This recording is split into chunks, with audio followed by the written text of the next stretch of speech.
Hello, and welcome to the online class 10. So this is the last new material class, I guess we'll do. So this is looking at Stokes and divergence theorem. And so if you've got any questions, please ask. Someone's already raised one about thinking about how Stokes divergence and Green's theorem all are related to each other. Um, so what we've been looking at is how to um, do calculus of vector fields. That's what we've really been looking at. And so since we live in a 3D world, the things that have been very useful for people over time have been looking at how to do integrals along curves in a vector field or integrals over surfaces. So they're the two things that we um, are most common with, and related to that is integrals over solid regions, which are triple integrals we've already done. And so we've looked at how to do those things.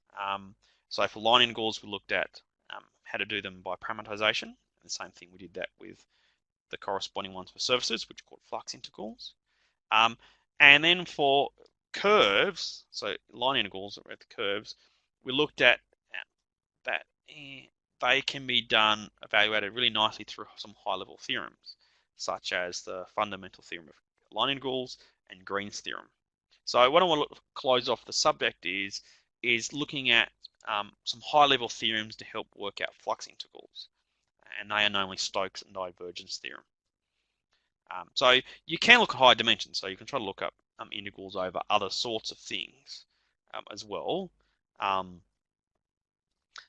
But we'll just stick with the 3D, so things that live in the 3D world in this circumstance. But if you want to go any higher, you need to use wedges and things like that. But we'll just stick with Stokes and divergence. So that's what we'll look at, just Stokes and divergence. So in terms of the assessment, you can expect to see a question involving at least one of them in your exam, so question 6 of the exam. And so to help you get practice for that, a few things. One, the optional questions, the one that was 0 marks on assignment 3, is about these sort of flux integrals. And so Stokes and divergence are really useful there. And so have a go for your own practice. And I'll provide solutions later. So have a go. They're not worth anything, but it's good for practice. Something that is worth marks for you is assessment 4. That's an online assessment. So pretty much that opens 20th of May, so a few days' time. You get to go in. It's an online assignment. So you go in, you can see there's just 2 questions. And they both just have to type in one numerical answer. And basically, one involves Stokes' theorem, one involves divergence theorem. You have to work out which one's which, etc. You don't have to do it that way. You can do it directly, of course. And knowing Stokes and divergence theorem, then you just basically work it out. So you don't have to do the questions on the spot. You look at it and you can spend all week. You can take a week before you get back to it. So I would suggest you only go out way, do some calculations on his paper, and come back a different day if you need to. I haven't tried to make them too onerous. So certainly Stokes and divergence theorems questions can be quite long and involved. I've tried to make it a little bit easier at least for the online assignment. But I would like to know. I mean, this is a new thing I'm trying for this session because I tend not to be able to assess people. Tend not to get enough practice on Stokes and divergence theorem, so I want to actually incorporate that in the subject. So I would like to know how that goes. But anyway, let's have a look at what they are and how to do them. So first, I will look at his Stokes theorem. Pretty much it's a 3D version of Green's theorem. So actually, Green's theorem is a special case of it, is one way of thinking of it. So let's just copy it and then we'll just draw some pictures to give a sense of what it's doing.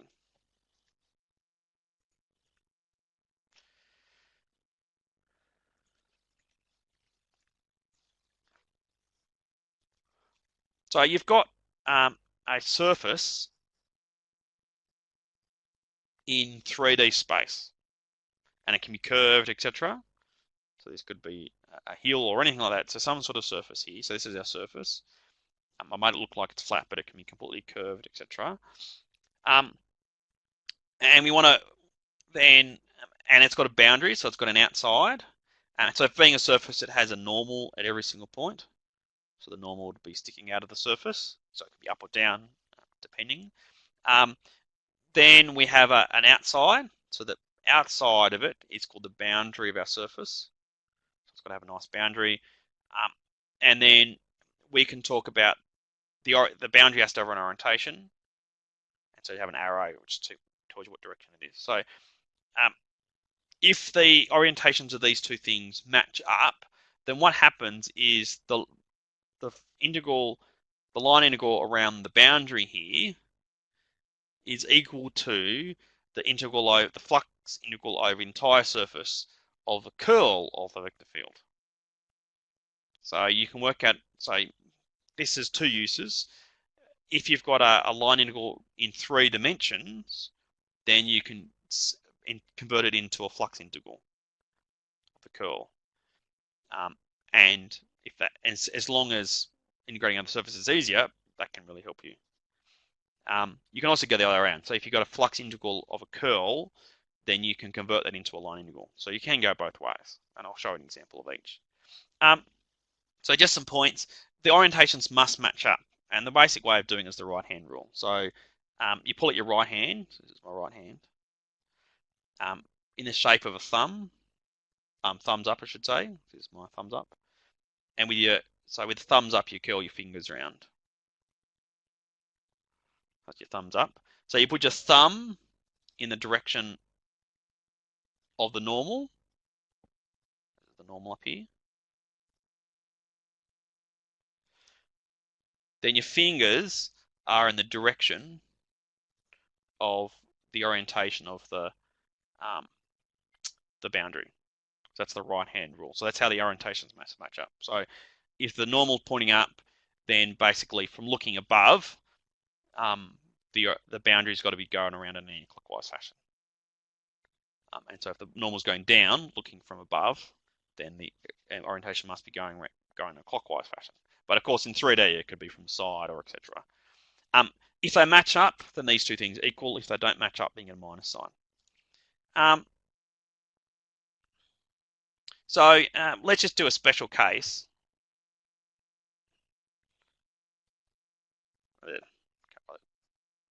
So do a special case where F is equal to Pi plus Qj plus no lots of K. So effectively a vector field with no Z component. Then the curl of F ends up being no I's, no J's. So it's more precise here. So, and I should make, if I make P just a function of X and Y only, and Q a function of X and Y only. So if you make all these restrictions, then F really is essentially just can be thought of just as being a two-dimensional vector field. Then the curl in that case ends up being Qx minus Py times by K. That's the curl of F. So this is so if it's got a two-dimensional vector field in all intents and purposes, the curl is given on that sort of form. If S is in the XY plane, so you've got a surface buried in the XY plane, then the line integral around the boundary of this surface, anti-clockwise at least, so we're doing anti-clockwise, then it'll be the double integral over the surface of the curl dot the normal. So the normal in that case, if you've got a surface in the XY plane, the normal is just going to be, if the orientation's right, just K, pointing stick up, right up. And so the curl dot n, which is what you need really for this part, that's really going to be the curl f dot n, ds without a bold on it. Then it's going to be qx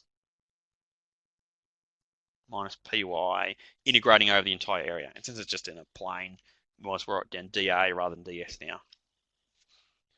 So that's a special case. So if the vector field really can be thought of just being it's function of just two variables with no z component, and then S is a surface sitting in the xy plane, then you got the line integral is equal to this expression. But if you look at that, that's just Green's theorem.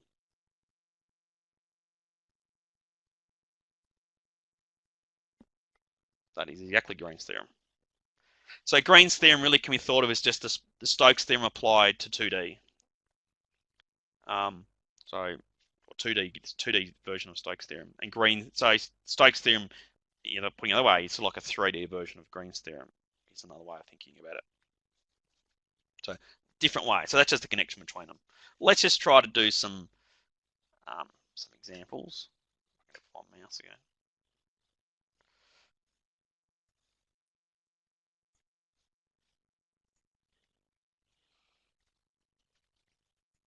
Okay.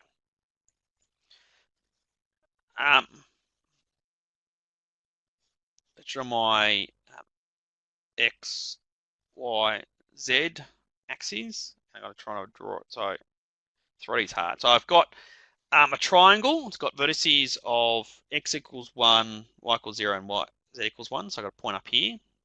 1, 0, 1. I've got another one of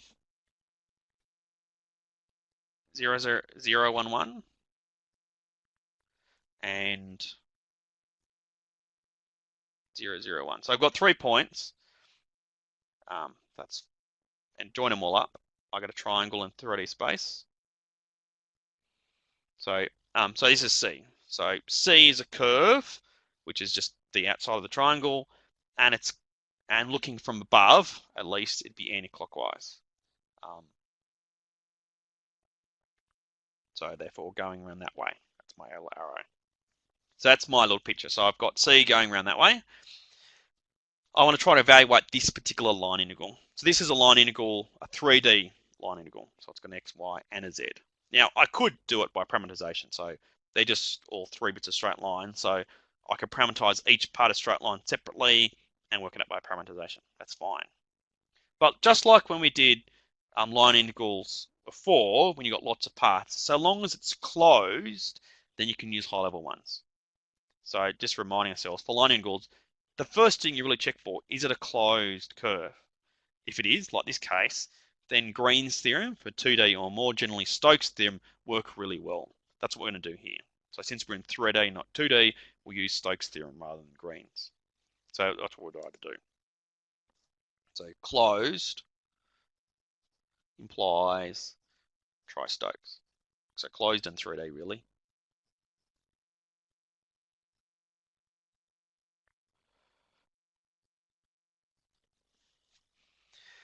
So what Stokes theorem says is work out the vector field for a start, which is just y squared, z squared, and x squared. Stokes theorem pretty much says that the line integral of f is going to be the surface flux integral over a surface that we've got to pick of the curl of f. So that's what we need to work out. So first of all, we need to find the curl of it. And again, the little memory device is to put I, J, K down the differential operators. So we just take it, thinking of it as the cross product of Nambla, which is the different differential operators, and the vector. So this is our way of thinking of it. It's just a memory device rather than exactly what it is, but that's all right. So if you look at the I component, that'd be partial derivative of x squared with respect to y, which is nothing. Partial derivative of z squared with respect to z gives you minus 2z. For the j one, you can either think of as being minus or positive. Say minus del x squared, so it gives you minus 2x, plus y squared, so the partial derivative of y squared with respect to z, which is nothing. And for the k component, you do del x of z squared, which is nothing, minus del y of y squared. It gives you minus 2y. Okay. So that's what the curl of f is in this particular circumstance. So what Stokes implies is our line integral along our curve of f dot dx is going to be the double integral over any surface we want to pick that has the boundary of the curve of this curl dot ds, or put more usefully, dot n integrating over the entire surface area. Now we get to choose s. So s, the surface isn't actually defined here. So the natural choice, of course, is to make it as simple as possible. Now you could make it curvy, so you can make it into a nice bulging curve here, so a bit of a slice from a slope. But you go, well, let's just make it a bit of plane. And so let's use my coloring in skills. So let's call the plane here the triangle TB, essentially, if you try to think about how to describe it. So it's going to be, it's all parts of this one. You can see all the same things here. And then if I draw it from above, so just draw the picture from above, it's my x, y. That would be what it looks like from above, that sort of triangle here. And so I need to try to integrate it in a second. So I can think of as y as being between y equals 1 minus x and 0. That top one is y equals 1 minus x, for example. And the bottom is y equals 0, and then x is between x as 0 and 1. Now, does that make sense to everybody? I may have done that pretty quickly. But what I've done is I've gone, this is my region in space. Let's make it as simple as possible by making it nice and flat. You can pick anything, but you might as well make it easy yourself. And then I've got to work out, I want to integrate over it in a second. So I've got to work out how to describe it. And so I've got to, they're all z equals 1s. And then by drawing my picture of the shadow of it and identifying bounding curves, I've worked out bounding values of y and x accordingly. And we've done that sort of thing when we've done double integrals in the past, because that's what it really is.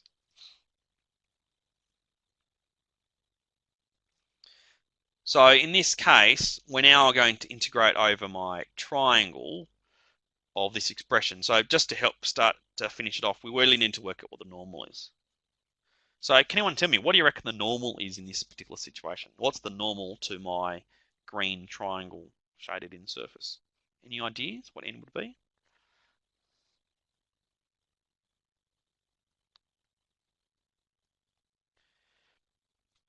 Now, again, you can make it hard on yourself by having difficult surface, but when you've got planes, it's normally not too bad to work out. So because it's a plane, the normal's got to be perpendicular to it. And so as a few people said, it's either going to be pointing up or pointing down. So it's really got to be up here or down. It's going to be one of the two directions, one of those two. So it's either k or minus k. And the real question is, well, which of the two is it going to be? And the way to do it is just to pull out your right hand. So do the right hand rule I said before. So if you pull out your thumb and get your fingers to curl around in the direction of the curve, so it's anti-clockwise. So therefore, like this, then your thumb tells you the direction of the orientation, tells you the direction of the normal, and so it's pointing up. And so it should be positive k in this circumstance. So you look at the picture, go, it's got to be plus or minus k. It's something vertical, and then use the right hand rule to work out it's pointing up rather than down. So we have this expression here dotted with k ds. So let's explain that is. So if you dot product with k, that means the I and the j components, who cares? So all you're left with really is minus 2y. That's what you're left with. We're integrating over the area, the surface area, but the bit of surface area is just a bit of x and y's. So you can really think of it as being dy dx or dx dy. That's what we're integrating. And so the y values go from 0 to 1 minus x, and the x values go from 0 to 1. Now, what could have happened is if, just a few points, if if z occurred anywhere here, then z would just be equal to 1. So you get a sub z equals 1 if you saw it. We haven't seen it there, so it hasn't come into play. And now it's just a matter of just evaluating this integral as you'd expect it. So you can just do direct integration. Another trick you can do here is that ends up being minus 2 the double integral of y dA, and my integral of y dA is just the y coordinate of the center of mass divided by mass. So if you do minus 2 times by a, this double integral of y dA over a, ends up being minus 2 times by the area times by the y coordinate of the center of mass. It's a triangle, so the area is all right. So it's just length of 1 by 1 times a half, so the area is going to be a half.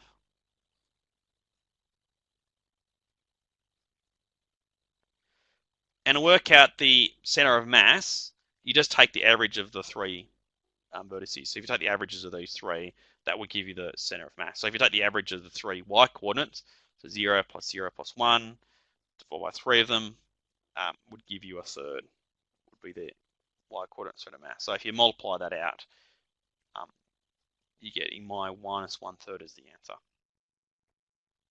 Now you could have done it directly. I mean, this integral at the top here isn't that bad to do, of course. I mean, I'm sure you could have done it almost as quick as that. But just sometimes it's good to show the alternative ways for doing it. So just to step back, Stoke's theorem is really useful when you're doing line integrals over closed curves in 3D. Just like Green's theorem is really useful for doing closed curves over 2D. It's similar, you just have to work out the curl instead, and because it's 3D, you have to work out what the normal is. And for simple cases, it's just, as you can see, plus or minus k. You might have something harder in general. Okay, so that's one application of Stoke's theorem. You can use Stoke's theorem the other way though. So let's look at this example. So this is a vector field, so minus yi plus kj, and I'm trying to integrate it. I've got a hemisphere.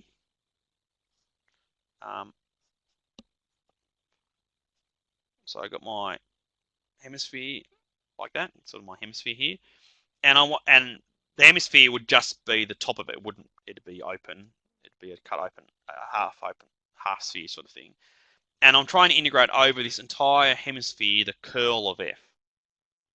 Now, whenever you say integrals of curl of f over a whole surface, that immediately comes to mind. Well, that expression there is often seen in Stoke's theorem. So whenever I see it, they go, oh, Stoke's theorem often might be a good way of doing it. So Stoke's theorem would tell you that this is going to be a line integral of f dot dx over the boundary of the hemisphere. So let's call it C. So we'll call it the boundary of the hemisphere C.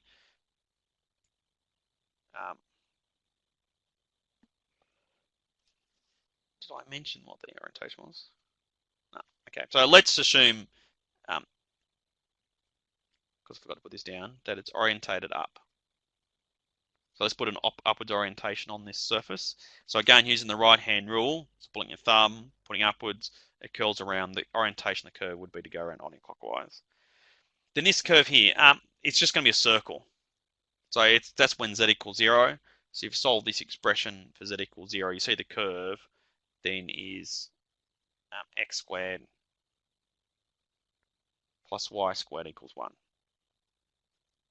So it's a circle. So the curve is just a circle here. So the whole double integral of the curl of f dot ds is just going to be a line integral around this circle.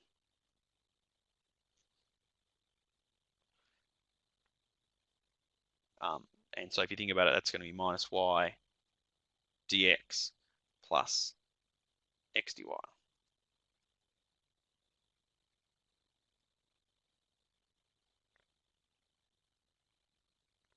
So now what we've done is we've converted the problem into doing a line integral just in the xy plane of that sort of circle. So Stoke's theorem allows you to convert flux integrals of curl over a whole surface to just into a line integral. So what would you do next? I mean, you still got to work this out. So it's changed the problem, but what would you do next? Any ideas?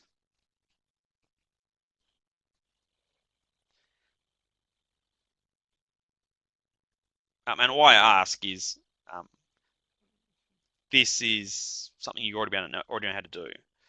So you think about it, well, there's only two variables, just x and y. There's all the z's have disappeared, and a circle only involves x and y's too. So it really is just reduced it down to a TD problem now in this particular case. And so it's just a line integral over two variables. And well, just do my normal trick. So first question to ask yourself, is it a closed curve? And the answer is, well, yes, it's a circle. It's a closed curve. So it's because it's a closed curve, then you immediately think of Green's theorem. So you could evaluate this using Green's theorem or Stokes' theorem, really. So same sort of idea. And so in order to evaluate this, you could use either or. So I'll just do Stokes' theorem a second time. So I want to do Stokes a second time here.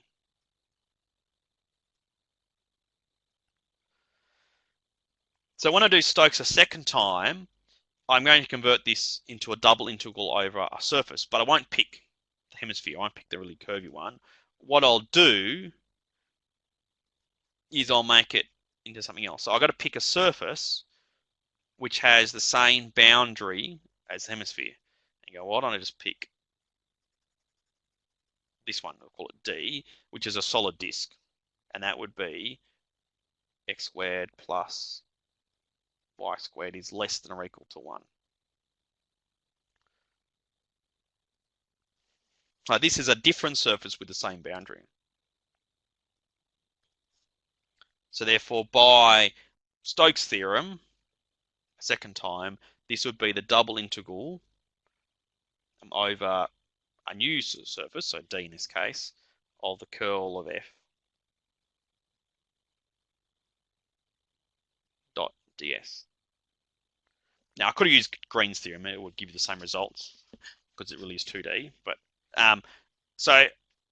just before we go any further, so what you can do is if you use Stokes' theorem twice, like I've done here, any double integral of a curl ds, you can change the surface to anything else you want it to be, so long as the boundary curve is the same. So just all that matters is the boundary curve. It doesn't matter what the values inside of the surface are, just what happens on the boundary. That's all that really matters. And so that allows you to change what the surface is, and that you would change it to something much easier, like what I've done here. Change it from a fancy curved hemisphere into just a straight disk. That's called using Stokes' theorem twice. You could have done this one directly, just by parameterization or using Green's theorem. All of those would be both straightforward, but just wanted to show you the big picture. So if you use Stokes a second time, you have to work these sort of things out.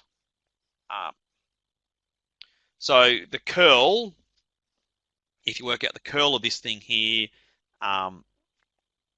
then you end up getting, the curl ends up being 2k.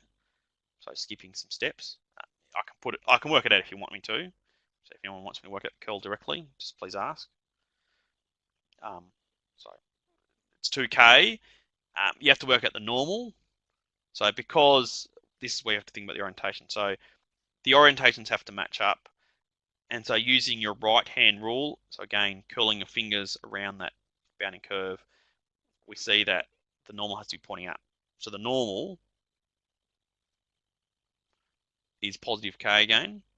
And we're integrating over a surface area, or a dA because it's sitting in the xy plane.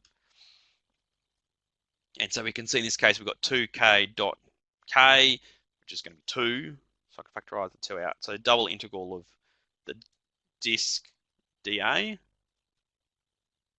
and the double integral of dA is just going to be the area. So it's just going to be twice the area. And the area is just a circle of radius, solid circle of radius 1. So the area is going to be pi 1 squared, or just 2, or pi for short. And therefore the answer is going to be 2 pi. So that's using Stokes' second time. So things I've skipped, I mean, I certainly skipped. The big step really is going from the curl to 2k. I mean, I skipped a few lines of working there. But otherwise, I mean, the rest of it is straightforward. So a few things to point out here is you can work out things directly. I mean, I could have done this using polar coordinates. So I could have worked out this directly using polar coordinates because it's circles. That seems to be a sensible way of doing it. But you can use tricks at times to help save your work if you can see it, I guess. That's two examples. Stokes' theorem both going forwards and backwards, so to speak. But as you can see, you can do things like using Stokes' theorem a second time. So that's one of the special theorems. The other one is divergence theorem.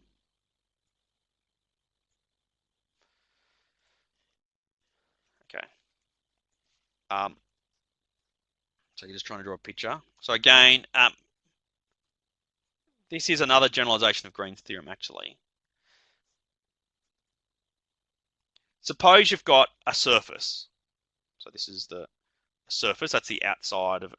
So I've drawn a box in this case to get the sense of 3D. So the outside of it is the surface. So and the whole solid itself. So the solid part we'll call E. That would be the solid box of my picture. And the surface is the outside of it. That's the boundary of E. So therefore the solid has, and therefore if you think about it, the surfaces that enclose a whole solid have to be closed surfaces. There's got to be no openings to it all. So the boundary of S would be non-existent. Doesn't have one. Then what divergence theorem states is if you want to work out the flux across the entire surface, so natural orientation would be pointing it outward. So you want to work the flux over all different parts of the surface. It'd be 6 sides, this one here. Then that's equivalent to integrating over the entire solid of the divergence of F. So essentially, the divergence theorem allows you to work out how much flow is coming out of a closed surface. So I would normally use it in that direction. And that is, I would normally have a closed surface, and I want to work out the total flux coming out of it or into it, I guess, depending on what direction the normal is.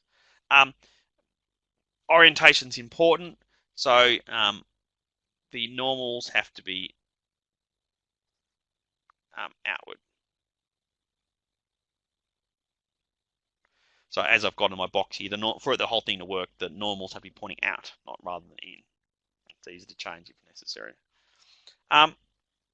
This is connection to Green's.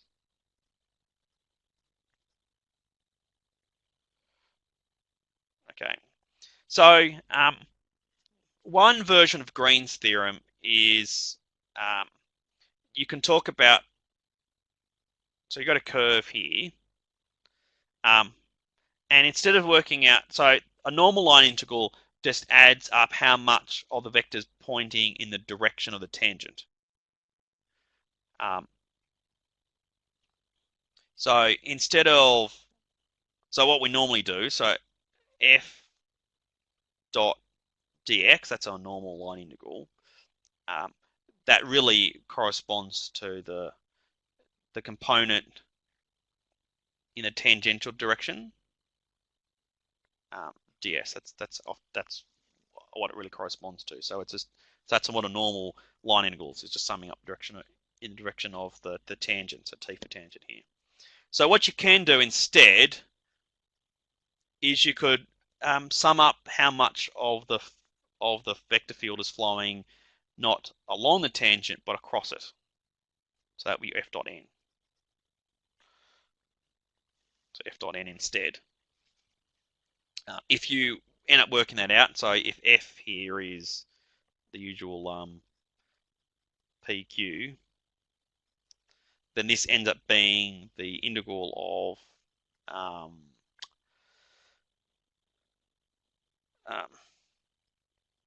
P dy minus Q dx. So, I mean, although I've written it down, so in more simple terminology, that's just P dy minus Q dx. So you can, it's actually similar to what our normal line integrals look like. So by Green's theorem, this is the normal Green's theorem, then you can say this is equal to, I'll see if I got the signs right here, would be equal to the partial derivative of whatever's in front of the y, so px, minus the partial derivative of respect to y of what's ever in front of the dx. So minus qy partial with respect to y. So Green's theorem, where you do the double integral out dA. That's what Green's theorem tells you with this sort of thing. So if you clean it up, you're getting px plus qy dA. And so px plus qy, you hold on a sec, that ends up being just the divergence of my vector field. So what I've done here is I've said this is what's called the 2D version, the 2D divergence theorem. So the one at the top, this is the 3D version.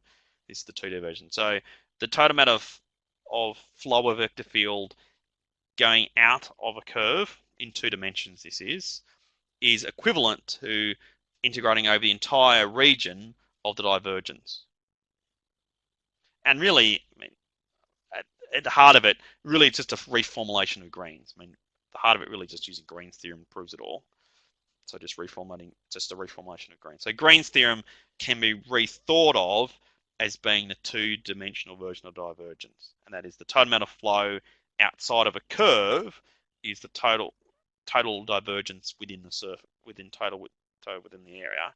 Just like the 3D version is the total amount of flow outside of a surface is the sum of the divergence inside. And so this is really coming down to what is divergence?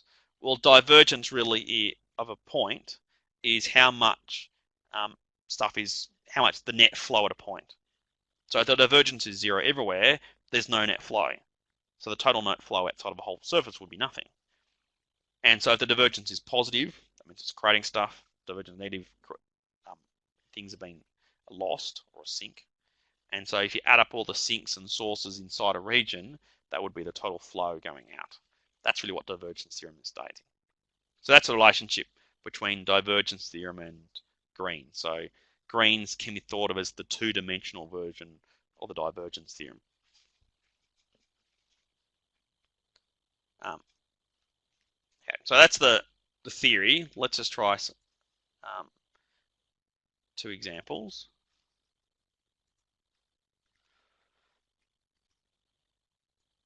And again, if you've got questions, fire away, and I'm happy to take questions as we go through. Okay, so I've got another vector field. So I've got a cylinder.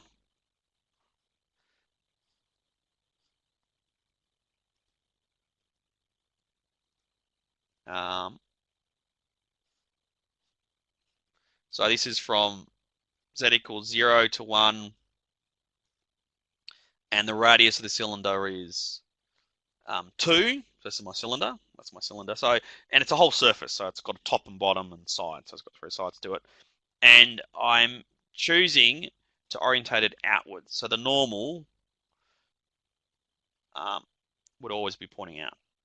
So that's the normals. So it depends which part of the surface you're looking at. So what I want to do is I want to work out the total amount of flux flowing out of this cylinder. So how much is flowing out of the cylinder? And so you might want to do this as if this was a fluid, what's the total amount of water coming out through that area per minute or whatever it might be. So it's the amount of flow per time period. Or if it's a electrical field, then you're looking at amount of how much electrical field is coming out at a given point in time, which ends up, and that those sort of things get looked at in Maxwell's equations. So physics looks at are interested in those sort of things. So let's think of the two different ways of doing it. So one way of working the flux is just do it directly. There are 1, 2, 3 different parts to it: the top circle, bottom circle, and the curved side. So you can work out the flux for each of those separately. The top and the bottom are straightforward because they're just parallel to the XY plane. The curvy part's a bit harder and really requires more advanced parameterization for the cylinder. But you could do it. So it's using that capital N thing I mentioned. But yeah, it ends up, that's a quite a lot harder than any of the examples we've done previously in trying to parameterize that cylinder surface. But you could do it. You could do it. But instead of trying to do it that way, you go, well, it's a closed surface. So whenever you're going a flux integral over a closed surface, then divergence theorem is really helpful. So play it again. Divergence theorem is especially helpful when you're doing a flux over a closed surface like this one is. So it's got it's all in one piece.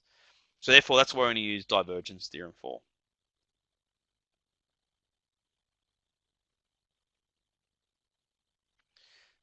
So the divergence theorem states we're going to be able to do this by doing a triple integral over the entire solid. So it would be the closed cylinder of the divergence of f dv. So really, the heart of this question then is really, if we got two aspects. One, we have to work at the divergence, and then we have to try to integrate over the solid cylinder. That's probably going to be easier than work at the three separate parts. So what is the divergence? So maybe for practice, that's a bit easier one to write down. Can someone tell me what the divergence is for this particular problem? So how about everyone have a go? I think I've lost someone.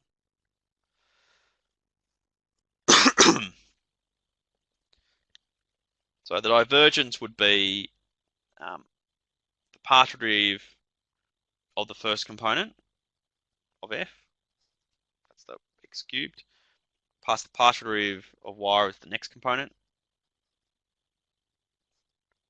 plus the partial derivative with respect to z of the third component. So you work it out.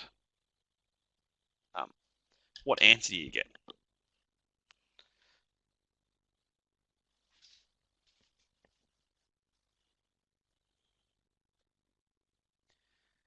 Just waiting for people to have a go, try to work out themselves.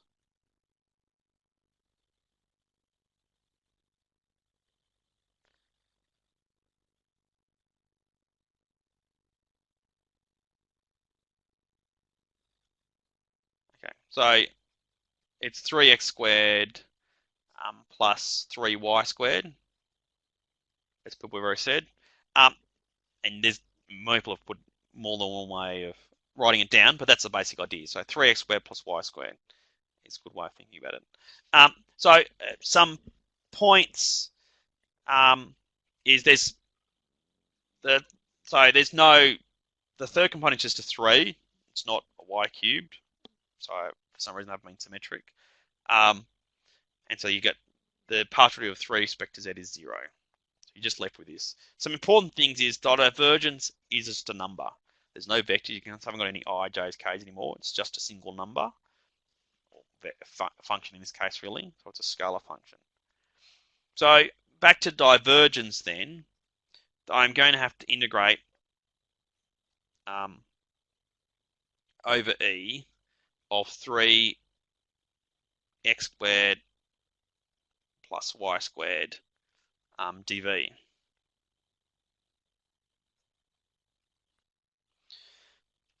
That's what a problem comes down to. So you're thinking, well, let's just do it slowly. So first of all,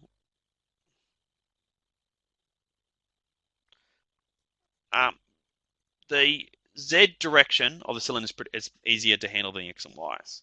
So how about I write it down as dz times dA, and dA is going to be dx dy, I guess. So the limits for z are straightforward. They are 0 to 1. So that's why I put those on the inside. That's the easy ones to do. The limits for A are a bit more complicated because it's really based on a circle. And so it's really going to be based on the circle base. So let's just explain myself a bit further than that. If I draw my shadow, this is the shadow of the solid I've got. The shadow of this solid would be this disk here. That's the disk. We'll call it D. So B for base, D for disk. I mean, it'll both be fine. So basically, if I'm integrating over this, I'm integrating between the top Z, Z equals 1, to the bottom Z, Z equals 0. And then I have integrate X and Y over the base, which is this disk here.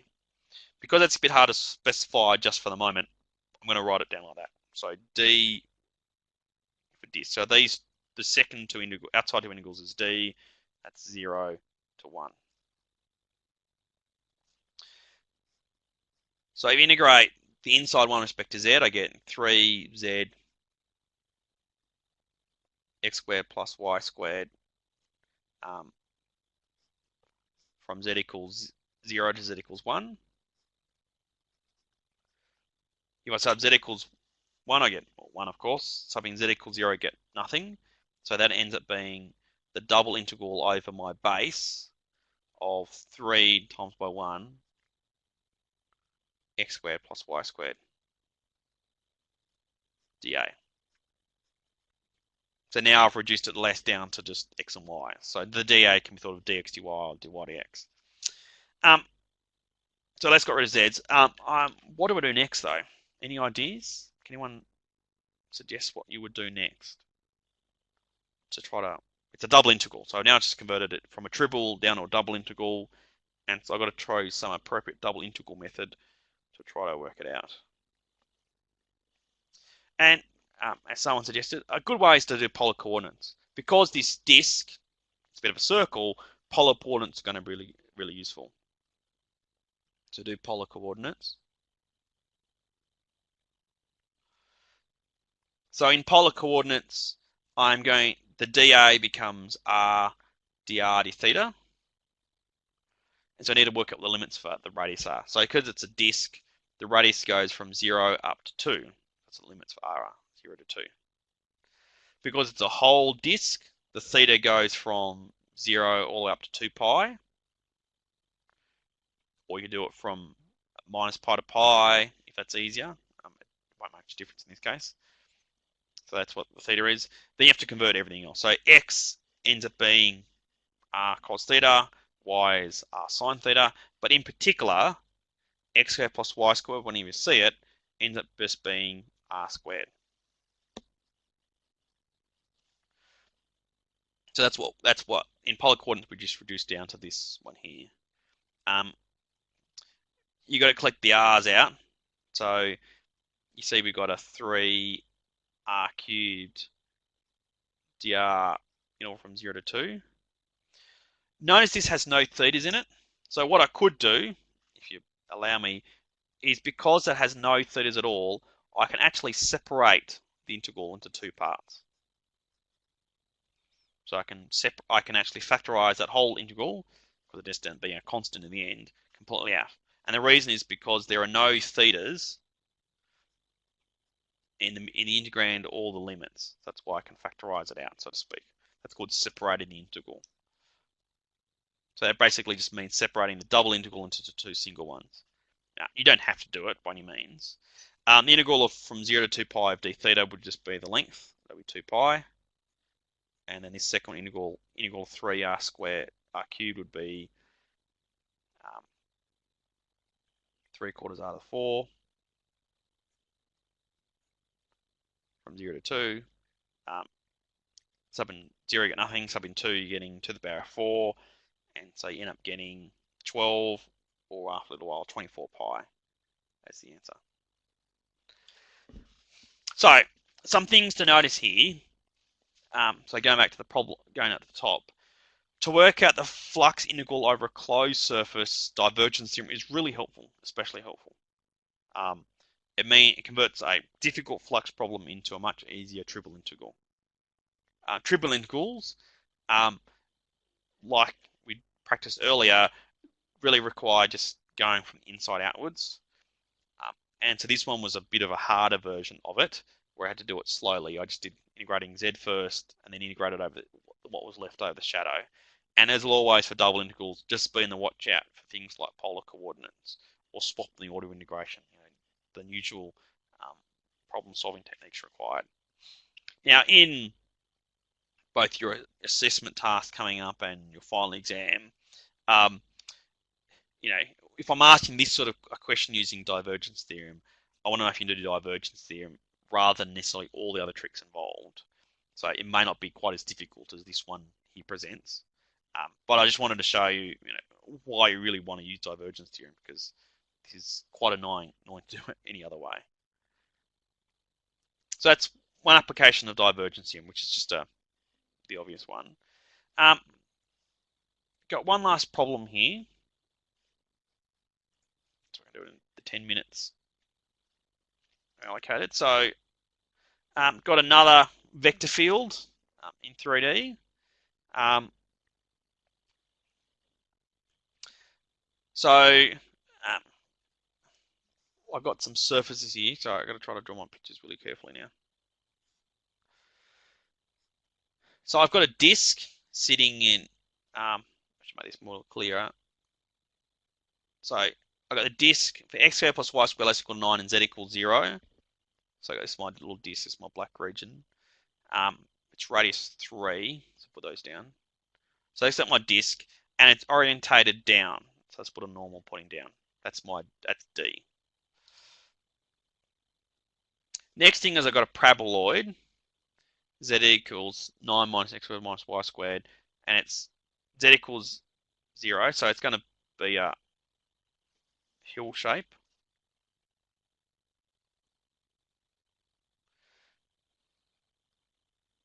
That's my little paraboloid, and it's from z equals a to 0, so it happens to meet this little disk here, and it's orientated up. So the normal is pointing upwards. So outwards, really, I guess maybe a way of saying it, but it's up rather than down. So we're asked to do a few things. First of all, let's find the flux integral over the disk. Now, the first thing is this disk here is not a closed surface because it has a boundary. The boundary is the circle itself, is the circle edge. So the disk has a boundary, so you can't use divergence theorem on this. So you just have to do it directly. And so that will end up being the double integral of f dot the normal ds. Now, because it's sitting in the xy plane, I can think of it as being just dA. So I have to work out a few things. First thing is I have to work out what the normal is. So look at my picture. What do you reckon the normal is? Well, it's a bit like before. So you can see that in my picture, actually, it's pointing downwards. But because it's perpendicular to the xy plane, it's going to be k plus or minus k. And because it's pointing down, it's going to be minus k.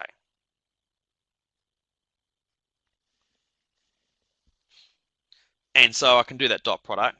So f dot k dot minus k, the ij components don't really matter. So it's really just minus k times minus k gives you a dot product with them, just gives you a positive 1. So it's going to be 1 dA. And a double integral of 1 dA is just going to be the area of the disk, and which is pi, the radius of 3 squared, or 9 pi for short. So I had to do that I had to do that flux integral directly. I mean, I couldn't use divergence theorem. I couldn't even use Stoke's theorem. So Stoke's theorem really helps with flux integrals if it happens to be the flux, the total flux of a curl. And at a quick glance, that doesn't look like a curl of anything. It might be, but you can't tell that straight away. And so, like Stoke's theorem doesn't immediately seem to apply, so I just have to do it directly. So that's just done. The next one we have to work out is you have to work out the total flux of the paraboloid, this blue surface here. So I have to work out what the blue area is.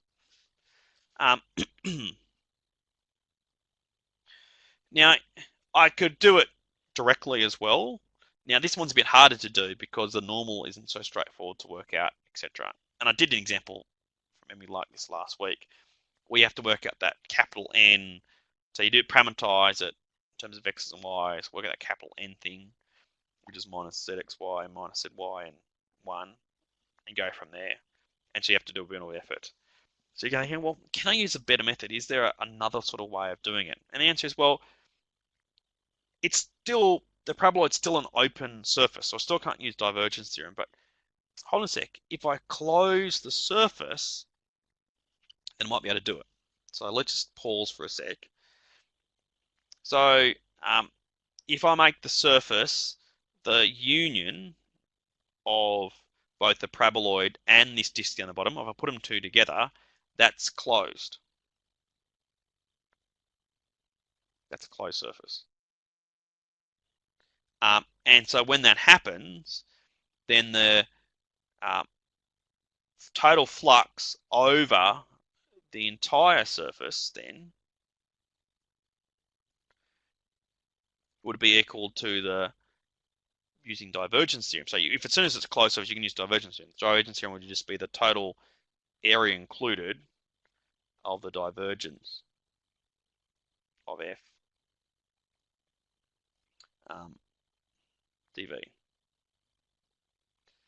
So I can use that. But of course, we really have two parts to it. So the total flux over the entire surface with the flux through the paraboloid part plus the flux through the disk part.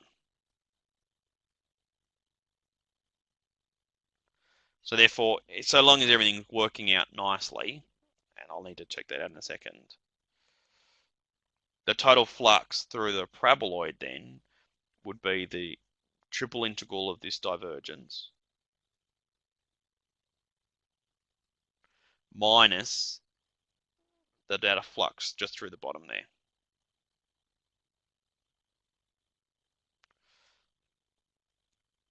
Now this bit here is 9 pi. We read that a second ago. So if you can work out what the triple integral over the region of the divergence is, then we're home. And now, just before we proceed, just some warnings with it all. This really requires divergence theorem. So orientations really are important. We need to make sure they match up. So therefore, for divergence theorem to make sense to work, the normals must be outward facing. So are they? So if you look at it, if you close the surface off, the disk must be oriented down and the parallel must be oriented up for it to work. And it is, so they are right. If they weren't, then you'd have to chuck a minus sign in to fix it up as appropriate. So that means this is all going to work by divergence theorem. So I'm just going to work this one out here. So what it really comes down to then is we're going to have to work out what the divergence is.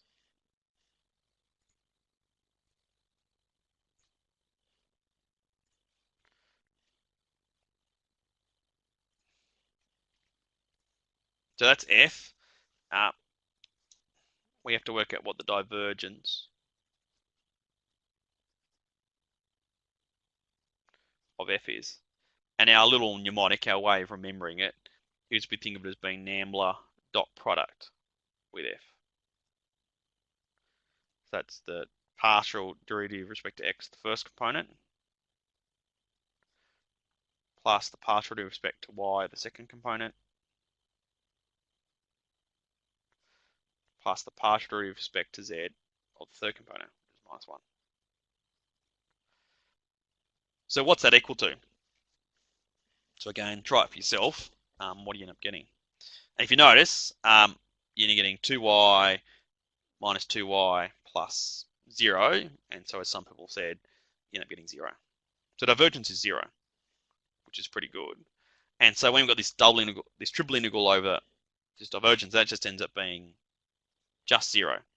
So just triple integral 0. So it's easy to do. That's just 0. And so the final answer then is minus 9 pi. So we've used the divergence theorem to work out a flux for a open surface. Now it worked really nicely because the divergence was 0, but you could do it even when the divergence wasn't 0 for a reasonable thing. So that's just a few applications for it. Incidentally, because the divergence is 0, that means that this function here can be written down as a curl of another function. I can't tell what it is very easily, unfortunately. It's a little hard to work these things out quickly. You can do it with a bit of patience.